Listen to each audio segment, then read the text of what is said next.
और बड़ी खबर वक्फ कानून से जुड़ी हुई है। सुप्रीम कोर्ट में आज दूसरा दिन सुनवाई होने वाली है। कल भी सुनवाई हुई थी, कुछ बड़ी महत्वपूर्ण टिप्पणियां की गई थी और अब से सिर्फ 1.5 घंटे के बाद सुप्रीम कोर्ट में वक्फ कानून पर सुनवाई शुरू होने की उम्मीद है। चीफ जस्टिस की 3 सदस्यों की खंडपीठ दोपहर 2 बजे इस मामले में सुनवाई करेगी। वक्फ कानून के खिलाफ सुप्रीम कोर्ट में दायर 73 अर्जियों पर सुनवाई के पहले दिन सुप्रीम कोर्ट ने सरकार के 3 मुद्दों पर सवाल सरकार से पूछे थे।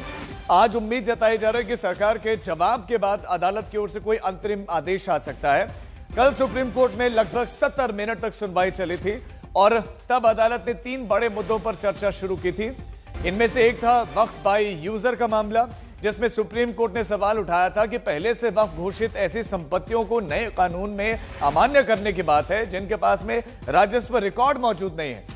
इसके दायरे में कई मस्जिदें और संपत्तियां भी सैकड़ों साल पुरानी हैं, इनका दर्जा नहीं बदलना चाहिए, यानी कि इन्हें सरकार डी नोटिफाई नहीं कर सकती है।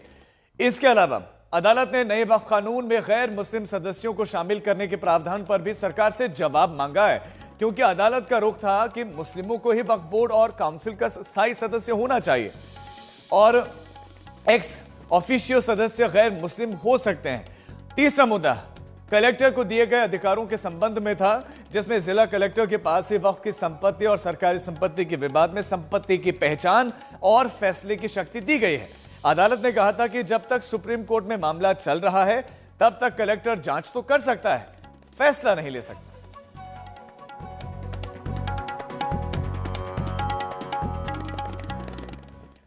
पहले दिन की सुनवाई में कई सवाल उठे, कई मसलों पर सरकार को जवाब देना भी पड़ा है। भारत सरकार के तरफ से सॉलिसिटर जनरल और हम लोग जो समर्थक इस संशोधन के हैं, हम लोग के तरफ से जो सीनियर एडवोकेट्स और हम लोगों ने भी अपनी बात रखी कि जो अमेंडमेंट है वो बिल्कुल संविधान सम्मत है। ऑनरेबल चीफ जस्टिस ने कहा हम नोटिस इशू कर रहे हैं और उसके साथ साथ हम एक इंटरिम ऑर्डर भी पास कर रहे हैं। उन इंटरिम ऑर्डर्स में 3 पॉइंट्स थे, 3 बिंदु थे। पहला ये था कि जो वक्फ बाय यूजर है वो अगर किसी कोर्ट के द्वारा या अदरवाइज किसी और अथॉरिटी के द्वारा वक्फ डिक्लेयर्ड है तो उसको डिस्टर्ब नहीं किया जाएगा टिल द पेंडेंसी। सेकेंड बात उन्होंने ये कही कि अगर कलेक्टर के पास कोई डिस्प्यूट पेंडिंग है, और इस नए एक्ट में ये था कि जब कलेक्टर किसी डिस्प्यूट को डिसाइड करेगा तो जो प्रॉपर्टी डिस्प्यूटेड है वो वक्फ नहीं रहेगी, तो उन्होंने कहा उसे कलेक्टर अपना डिस्प्यूट डिसाइड करे अगर कोई डिस्प्यूट है, लेकिन वो प्रॉपर्टी वक्फ रहेगी।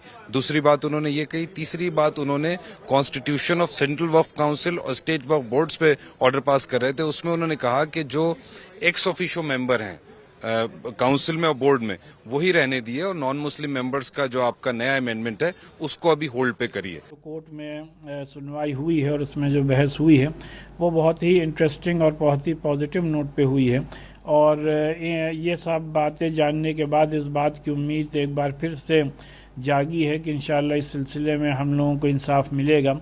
और जो कोर्ट ने ये ऑब्जर्वेशन अपना दिया है कि जितनी भी बातें उसके सामने रखी जा रही हैं वो उसको मुल्क के कानून और कॉन्स्टिट्यूशन की कसौटी पर ही परखेंगे। अलविदा के जुमे की नमाज में भी जिस तरह से आपने देखा कि काली पट्टी बांधने का आह्वान किया गया और रमज़ान में लोग प्रेयर करते, क्राउड इकट्ठा होती, फिर ईद के दिन भी उसी काली पट्टी को बांध करके कहा गया प्रोटेस्ट करिए।